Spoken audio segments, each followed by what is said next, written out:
Hello guys, welcome back again to this tutorial. Today I'm going to show you how you can use two WhatsApp account in one phone.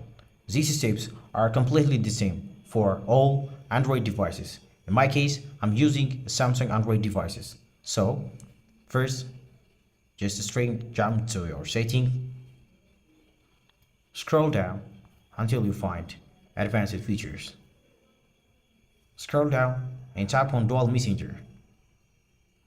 So, in my case, I want to use two WhatsApp accounts in one phone, so allow it to WhatsApp and install.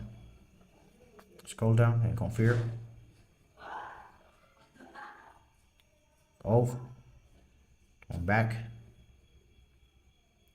So, wait until the process is completed.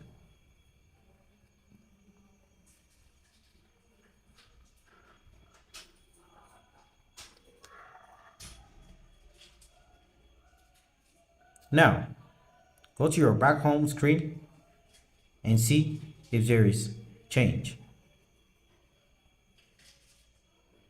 Here, as you can see, there is a second WhatsApp in my phone. So, I can jump straight into it and log my second account. So, that's how you can use two accounts of WhatsApp in one phone. Thanks for watching, and if you find this video really helpful, please leave a like button and subscribe our channel. Love you all.